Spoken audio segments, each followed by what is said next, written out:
Friends, the US dollar has lost 85% of its value since the 70s when the dollar decoupled from gold. And the government seems bent on continuing the tradition. This means one thing: the security of your future and your family's future is all in your hands. Make sure you freeze the value of the wealth you're holding today. Invest in gold with Noble Gold Investments, as gold is proven to withstand recession, inflation, and just about all economic threats. Noble Gold Investments is here to help you if you want to invest in gold. You will also get a 24-karat quarter-ounce gold standard coin for free. Go to noblegoldinvestments.com now. noblegoldinvestments.com, the only gold company I trust.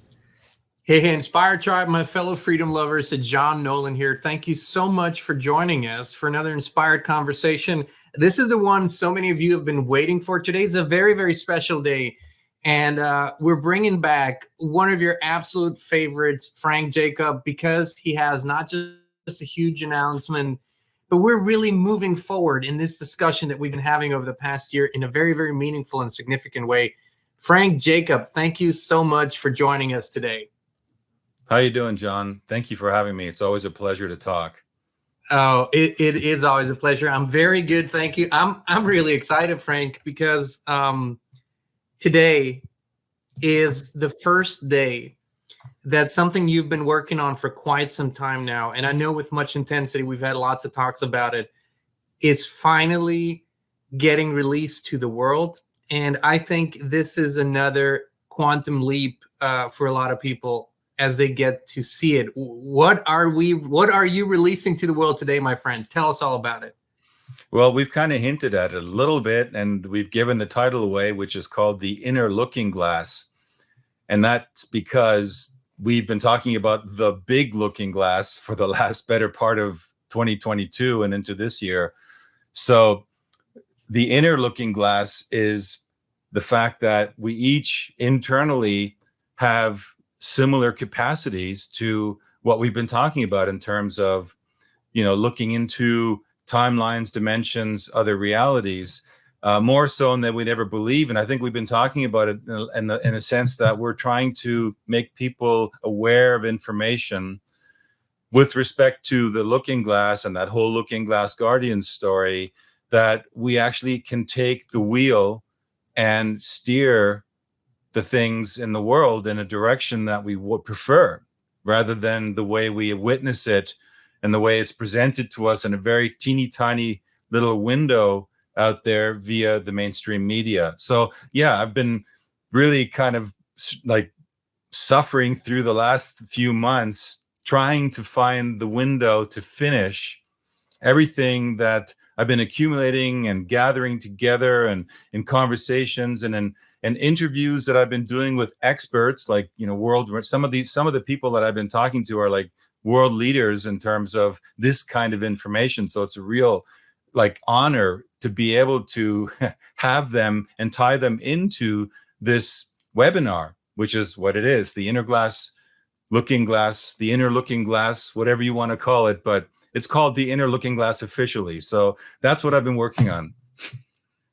I love that title. And, we connected last year synchronistically. I've shared that story. We talked about it over the Guardians of the Looking Glass, this mysterious group, which really just was pointing. It was another, if you will, pop cultural moment almost that was pointing to a much bigger picture. And we used it as a springboard. We didn't know it at the time, but we used it as a springboard for all these expansive and mind-bending and heart-opening discussions that we've had. What is the Looking Glass concept? If people are new to this, what is Project Looking Glass? What is the whole idea of Looking Glass?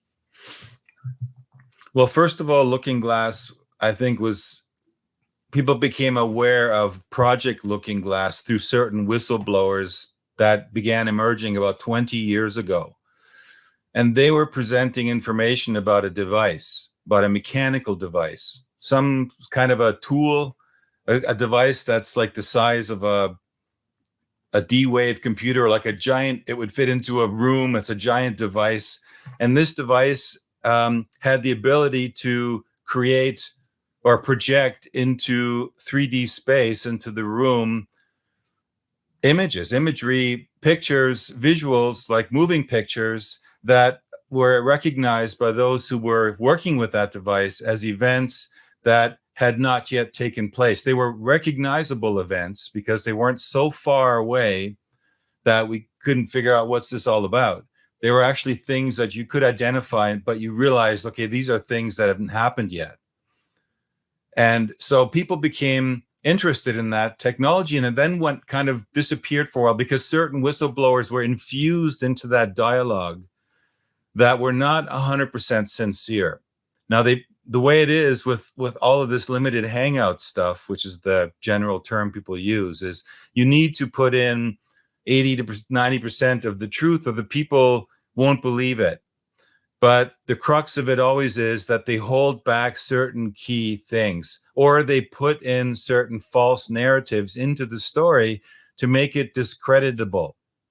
And one of those was another whistleblower. I think his name was Bill Wood, and he came, or Brock Brader, whatever he was, his real name was Brock Brader, and he came in and he basically brought in a story that included large portions of the truth, but did exactly that. It wasn't 100% on par with what the truthful 100% truth of this thing was. And so it basically kind of went under. And I think people were so interested in that story that for years that video is still playing, and you guys even are airing it. I remember when we first connected, you had a really pretty version of it with awesome sound and everything to it. And that's the testament to the fact that this story is something which I think is deeply moves people, because it involves the idea of the future. It involves the idea of time travel. It involves the idea of other dimensions. And I think we're all the people who are waking up, or if you want to call it that, or that's such a tired term almost these days, but that are kind of tuning in to what they really are, who they really are, and what they're capable of. They're interested in these topics. And that's the perfect topic. So along comes 10 years after this sort of went under, a new group that you already mentioned, the Guardians of the Looking Glass, who brought new information to the table. And that information was so potent that it really rocked the world. And I think, that's why I decided to do a story about it. And that's why you and I connected. And that really kind of went viral.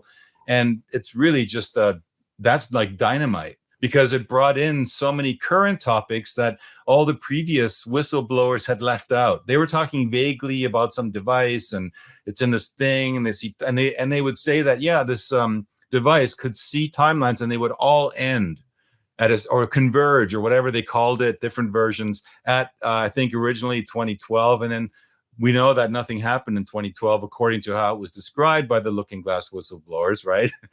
Which is why it's dangerous to always put a date on anything, just for the simple fact that just putting a date on anything anyway would mean we'd be sitting there going like this right up until the last very moment, rather than getting off our duffs and doing something.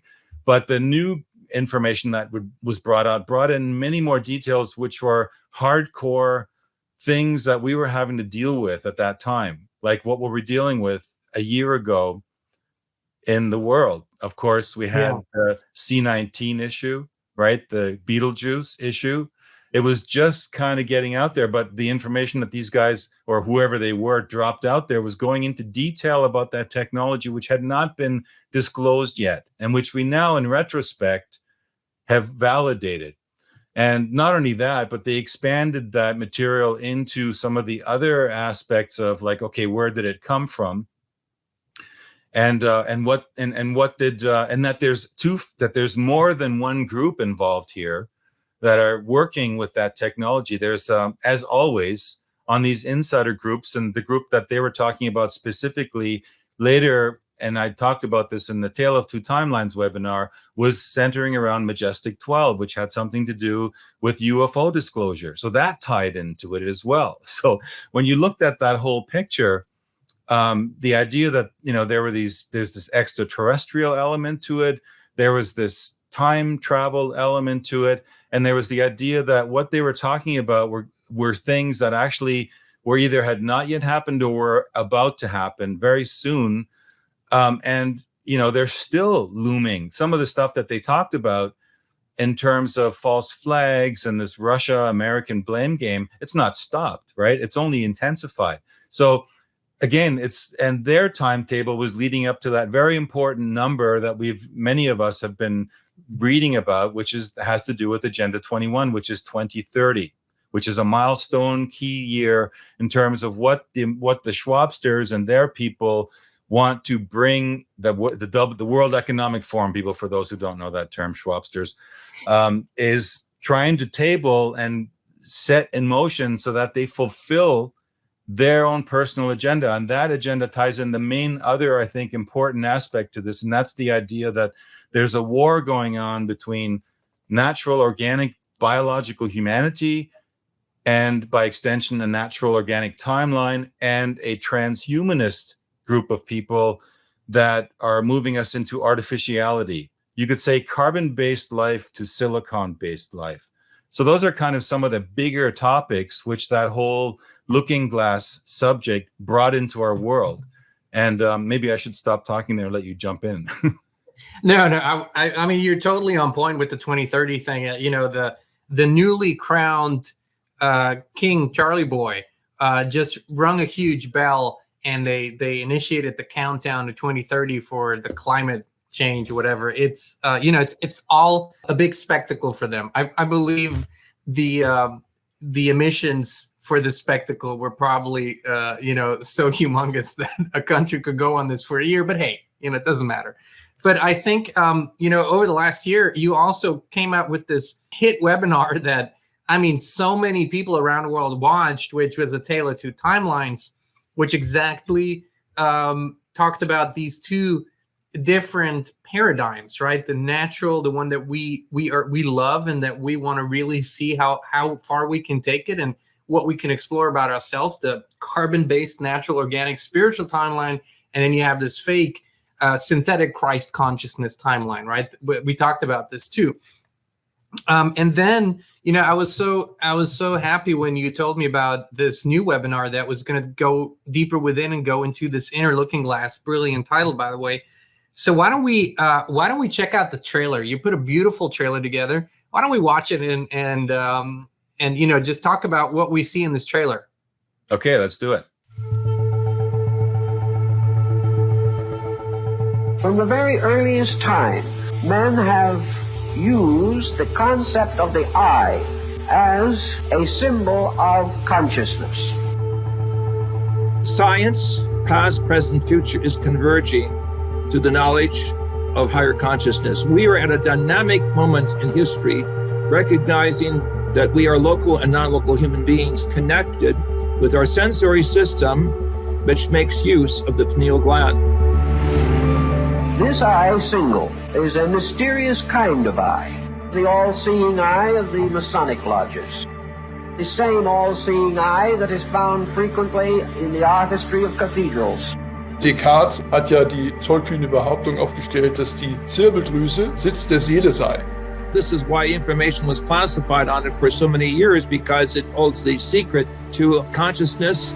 Das Thema Erwachen und Bewusstseinserweiterung hat ganz erheblich etwas mit einer aktiven Zirbeldrüse zu tun. With the pineal gland activated and the two hemispheres energetically united, the neurons within both hemispheres receive the visual stimuli necessary for interactions with the higher worlds. Man must have some means of cognition which is beyond the sensory perceptions as we know them. Each and every one of us has an inner looking glass. All we have to do is activate our own internal portal.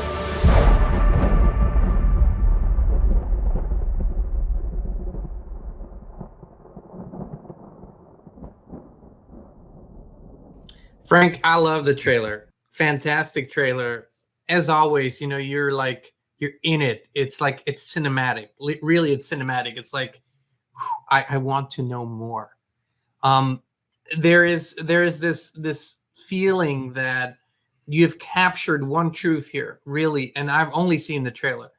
One truth is that all the information that comes from outside of us sort of is a transient experience. It comes and it goes, and we have moments with it and interactions with it, but nothing fundamentally changes until we have an inner experience, until we have sort of a transformational shift in consciousness. And then our lives can shift, then our decisions can shift, then our perceptions can shift. This to me has been the eternal truth throughout this journey. I had my own experience with this that I want to share in a moment, but you specifically, and in this trailer, it mentions the pineal gland. a gland of so many discussions, mysteries. It's kind of like very overlooked by mainstream medicine. It's, well, yeah, it's just one of those glands. But what is your own journey with discovering even the pineal gland, and what maybe the activation of that gland means to people? What have you learned? Well, it started, I think, for me and for Tanya and myself, as filmmakers who got together early and started working on some of these consciousness-based films together as our goal, as our plan. One of the first films, or probably, not the first, but one of the first films that we did was a film called Solar Revolution, where we worked with a German biophysicist who happened to be a bestseller, and we decided to do a remake of an early version of a film that he did called Revolution 2012. And we took that film into new directions because we brought in some other elements, because he was talking about things in that film that were dealing with the pineal gland and how that was kind of a key gland in our bodies. And I could never really understand, he's a science geek, right? So he's like, scientists, they tend to get lost in their science language, and you're trying to follow them. Now he's also an author, so he's sort of a hybrid.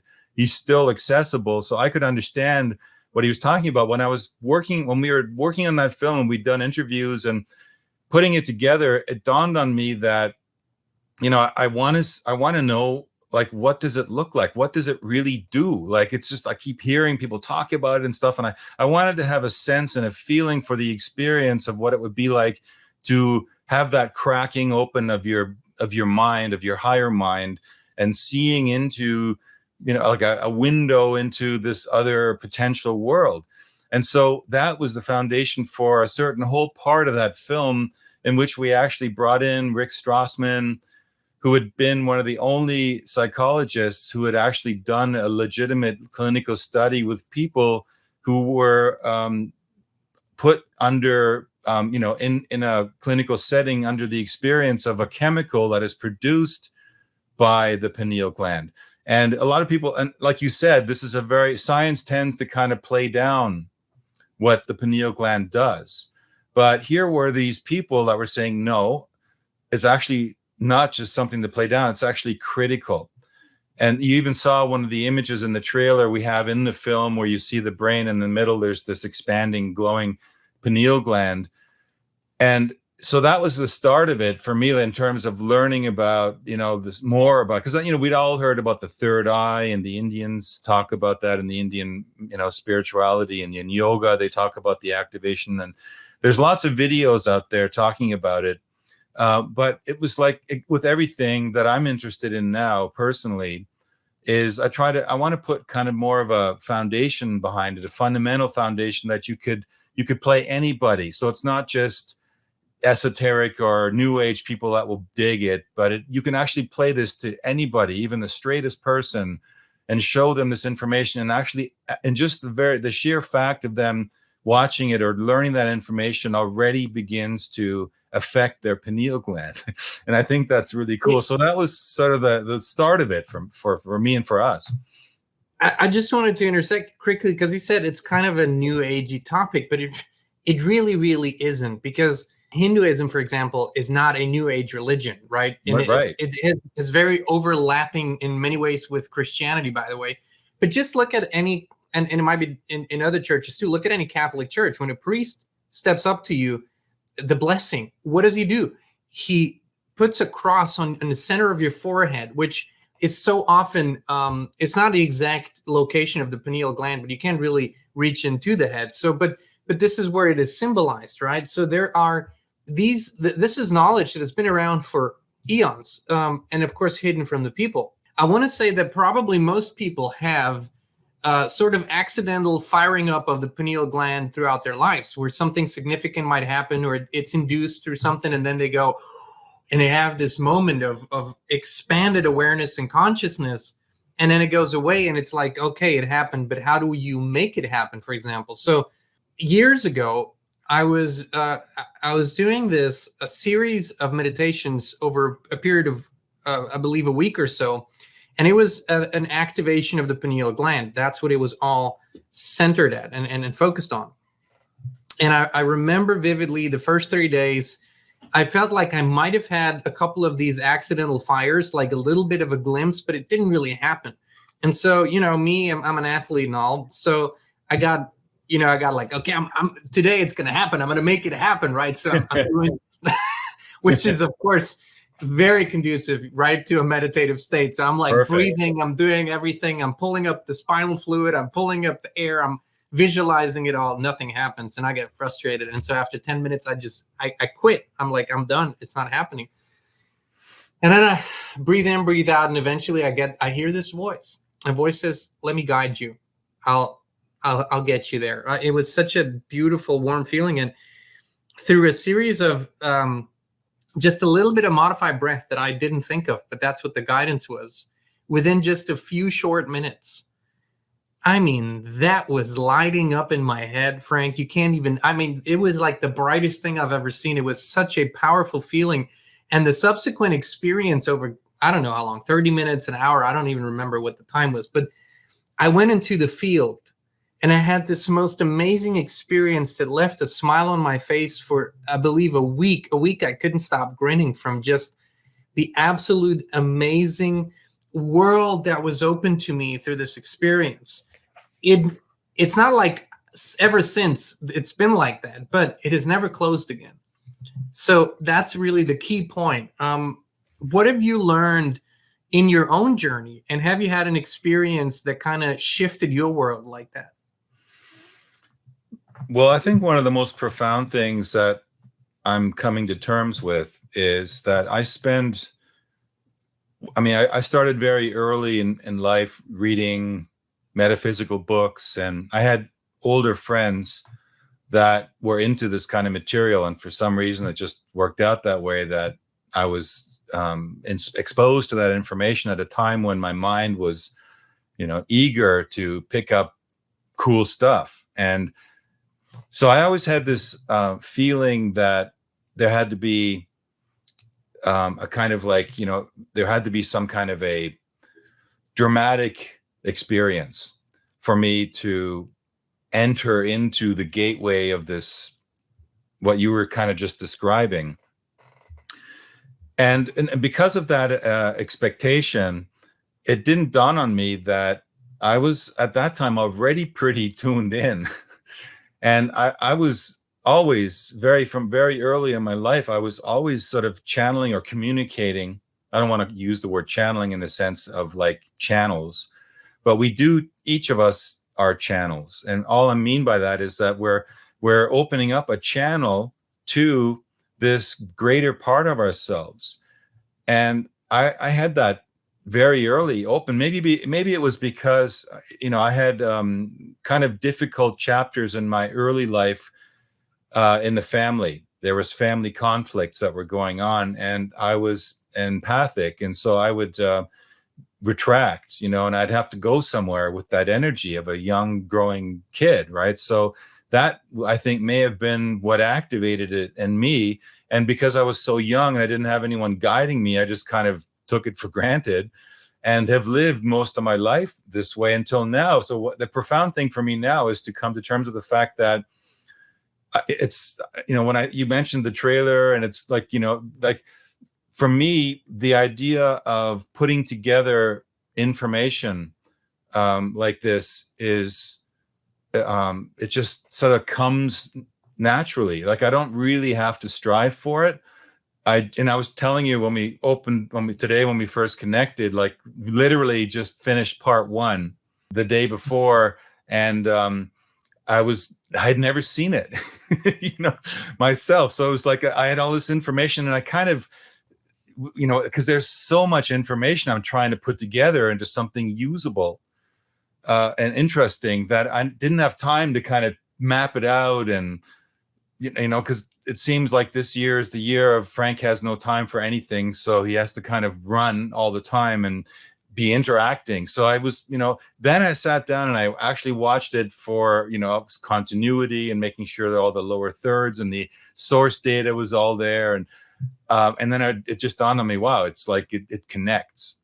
and that is, and I attribute that 100% to have that open channel to that is done through the pineal gland. And what I'm trying to say here is that I think people need to learn to accept that maybe what they're expecting to happen is blocking them from being aware of what they already have. And there's probably a lot more people in the world right now that are wide open and awake than they dare to admit to themselves. And I think it's this group of people out there that I'm referring to that is going to change things on this planet for good, finally, and like for permanently, or at least like maybe for the next, whatever they say, 1,000 years or whatever they call it, right? This new era that's coming, that's been prophesied, and has to do with this open connection. And so I think we really need to grasp that we have this thing in our brain, and it's like anything, like if it's like a muscle, and you can actually, you can train it. And it doesn't have to be some kind of flipped out crazy experience with lights and exercises you do, because most of those things in my experience, and I don't want to put anyone down who's done these meditations to activate it and stuff, but if you don't, if you activate, are you trying to put me down without putting me down? Absolutely not. But we've all heard about those people that have had Kundalini experiences, and if you're not ready for it, it can actually freak you out, right? Yeah. So I think it's important, just like, and this goes back to when you mentioned earlier, like how did I get on this path? I felt when we did Solar Revolution that when we were talking about this other dimension and this pineal gland stuff, that it was our responsibility to show people what it could look like, so that when it does, if and when it happens to you individually, you're going, aha, okay, there it is. I get it. There it is. Let's work with it. And you're not going, oh my God, like, and you're freaking out so much that you're not putting it to use. As you were talking about this, as you were talking about the timing of things and when things appear and when the time is right for something, right? Like you releasing Inner Looking Glass today, just a few days ago, I released a song called Faith in Me that was written 5 years ago. It was right around that time, by the way, that I had that experience. So beautiful song, by the way. Thank you, Frank. It was the song was very much inspired by my Inner Looking Glass experience that I had. However, it took 5 years for that same power and consciousness that came through to say, now is the time to put it out. And the song is basically talking about the inner looking glass, if you will, if you want to use that terminology. So it's very beautifully a convergence here that is happening, and of timing. And I haven't really said it like that, but this is really where this song came from, is partially from that experience. And just like you said, I think we both have no intention to create something from a self-serving standpoint. It has to serve a higher path, and it has to serve the people, and has to give them something of value, right? So you have done this with the other webinar. I mean, so many people have they've gone back and rewatched and shared and just said, this has brought me so much expansion and value. What do you think? I mean, it's you will only now get reactions in real time, but what do you think? What will this webinar do with people on the inside? And what do you hope for? What is your intention that people walk away with? I think that one of the things that they're going to walk away with is that each of us has this specialized functionality that is more than just something which is on the physical level producing hormones and serotonin and melatonin and stuff, but that it actually is a bridge between, and you mentioned the cross too before, right? In the Christian church or the Roman Catholic Church, they use the cross. And by the way, Ash Wednesday, what do? They put, a mark right there, which is stemming right back to the, old legends, the early information that was the foundation behind later what became the Gospels and the Christian writings, right? It emerges from that kind of information, but it's the idea, and the cross is this material and spiritual. It's a sign that represents the merging of material and spiritual. So what they're going to take out of it is really that we've got this actual part of us that has been designed for us to work with those two aspects, spirituality and materialism. And also another aspect of it is microcosm, which is us, locality, and J.J. Hertog, who's in it, who you heard in the trailer talk about it. It's this, this connection to the macrocosm, microcosm being our locality, and non-locality being the greater, right? Whatever that field is you were talking about that you connected into, that's non-locality. That means that that's beyond space and time.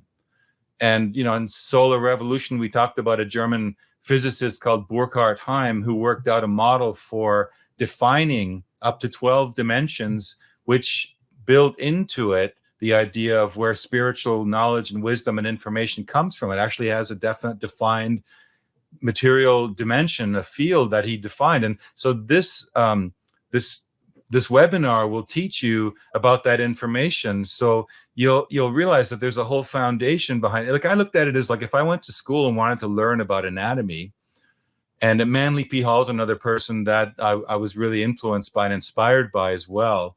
And you hear him also in the trailer. He wrote a book about the occult anatomy of the human body, which is talking about the deeper, more magical aspect of our bodies and why they're made this way, and that there's no coincidences.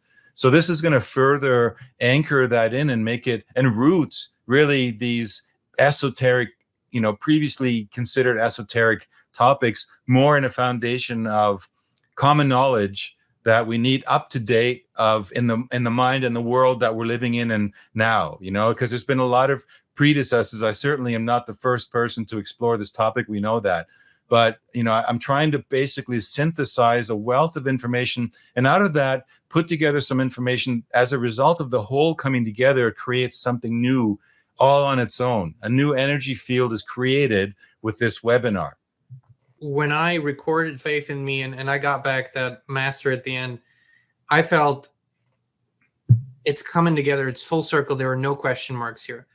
You said it's coming together. It's connected.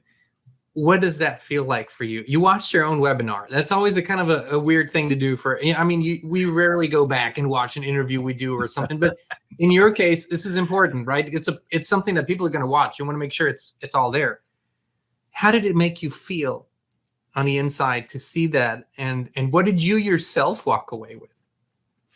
Well, one of the first things you always worry about when you're going back to then assemble the thing, and there's a series of stages you go through, is that you're not cringing when you watch it later going, oh my God, that's just embarrassing. I can't put this out there. And then, so one of the first things I tuned into is that, wow, something kind of connected when I was doing it, when I was putting it down, that took it into, I saw an aspect of myself, my greater self coming through, which made me feel really warm and cozy inside, if you want to put it that way. I realized, okay, this rocks, man. I'm like watching it going, I'd watch this. Absolutely. Like I'm at like 37 minutes and I'm like, there hasn't been a moment where I'm kind of going like, okay, look, it's just moving, it's clipping along, and it's got that tempo of the new times. But it has stuff in it that I know nobody has put these pieces together. Believe me, you're gonna see stuff that I've put together, stuff that just I was going at it going, finally I've seen it in one linear way. And it goes back to work that Tanya Maidenford and I have been doing ourselves. We've been doing research and esoteric topics and symbolism and other things over years, right? So, and part of that's been woven in. Some of Tanya's work's been woven into it as well. And now watching it all kind of pieced together like this was just, I was getting chills. I got to say, I was really pleased, mildly pleased. And I don't want to just pat myself on the shoulder, but believe me, it's a lot of work to do something like this. It's taken me, weeks of preparation just to start the recordings, and months of pre-prep of just going through and assembling and trying to piece it together. Because, like, I'm not a scientist in that sense. I'm a researcher and a filmmaker, and I'm trying to make sense and grasp a subject which not a lot is known about. And I don't want to come across like some all-knowing, like, oh yeah, I'm the master of this topic, dudes, and this is the gospel truth.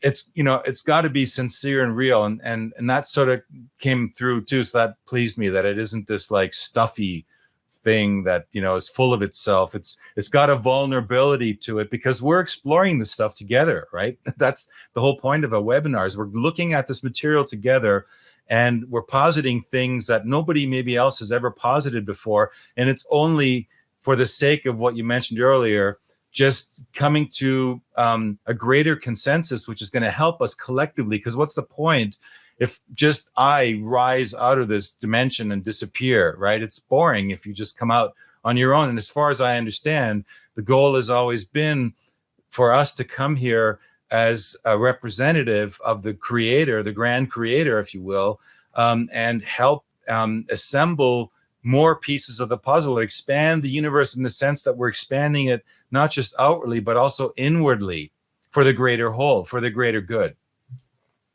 Frank, as I'm listening to you, I think you tapped into your inner looking glass to create the inner looking glass here, which that's what evokes, I think, these feelings of also a fulfillment when you watch your own creation. The first part of the inner looking glass, this is going to be a multiple part series again, right? I can't help it. Yeah, it is. Yeah. Well, you know, because as you create something, all of these new pieces of information come in. And so the first part is out today. The link's in the description. Do yourself a favor. Here's one thing that hasn't happened. We haven't had anyone watch the Tale of Two Timelines and come back and said, I didn't like it. It was like this, wow, just a wow moment. Do yourself a favor, go click the link, get the first part, watch it. New parts are coming out. I know Frank's going to put eventually German subtitles on it. So he's going to, right? That's also going to happen.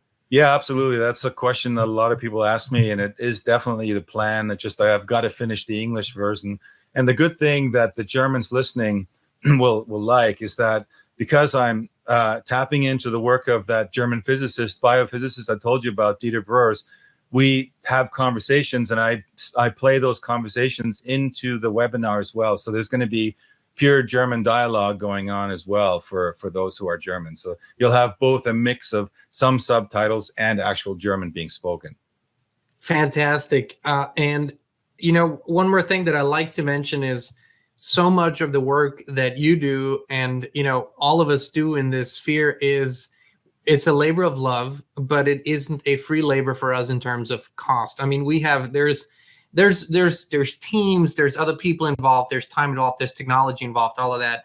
So for those of you who are big Frank Jacob fans, which I know many of you are, this is a wonderful way for you to support Frank's work. Keep him on the road, keep him moving, going to these speaking engagements, which make nobody rich, by the way, just so you know. If you break even, you're happy. That's kind of the idea. But it'll keep Frank going, and you know, allow him to do what he loves to do rather than that which perhaps he would have to do. So this is a wonderful way for all of you to support the man that we've come to love on this channel and had so many expansive conversations with. The Inner Looking Glass. It's a new webinar by Frank Jacob. Link in the description. Frank, take the stage. Final words for today. Thank you really so much for saying those kind words. And it really is true that it's about, you know, it's the idea of helping this information prevail in a world that's dominated by a lot of craziness right now. And a lot of really also darkness. You know, there's both a lot of positive, powerful things happening, but there's still a lot of darkness, which is in the field, as you mentioned before. And so it's really all about pushing that away or cleansing, you know, that aspect of reality. And so in that sense, I think of myself in a lot of ways as a consciousness archaeologist. You know, so I'm digging out things about consciousness, because a lot of this information isn't new, you know, it's been out there. No, but you know, and as you're seeing, like a lot of this stuff is ancient knowledge, and it's really up to us to kind of, in the time we're in now, it's critical, because I think we're reaching kind of a crux moment, a split, you know, where there really is going to be kind of a hard left, on the road where someone is going to prevail. And I want it to be the good guys. I want it to be the highest, most powerful good and aspect of us human beings in connection with a positive creator being that has given us free will to use that free will to explore the universe. And even though we have to acknowledge the darkness out there, the dark side that has been exploring that, because that's part of free will as well. And they went there and they learned things, and they learned how to use those things to manipulate people, including us. So it's about embracing all of it and kind of working our way through as consciousness archaeologists to kind of say, okay, there's this block. Why put a value on it, good or bad, right? And it's the same thing with these limited hangout psyops that are going on, where there's information coming out, films, powerful information that's mostly true, but it might turn out that it's not 100% or that it was manipulated at certain levels. Well, if you're looking at it kind of as this consciousness archaeologist, then you're going, okay, well, that part was real. That part is usable. We can take that and we can combine it with what else we've found. So it's about putting these building blocks together, not putting a value on, oh, the Anunnaki are evil or the darkness is evil, but instead of saying, hey, that's all there to kind of push us, to push the envelope of consciousness. We all agreed to come here. And those of us that are here right now that are tuning in are part of, I see us as a great soul family that elected to come here, no matter how challenging it is, to move things in this, to take them home, if you want to put it this way, to bring it all home again. That's where we're going, I think. And so the webinar is designed to help us bring it home. Wonderful. Thank you, Frank Jacob, for these beautiful words. Please give our love and gratitude to Tanya as your co-creator on this journey. I know so much stuff behind the scenes is co-created together. So thank you for that. Inspired Tribe, thank you so much for tuning in. This is one of those conversations that I just smile and go, well, I'm just thankful today that we get to have these, and that we'll get to have many more in the future. Go check out the Inner Looking Glass webinar by Frank Jacob, and thank you for tuning in. We love you. We appreciate you, and we'll be back with you again very, very soon.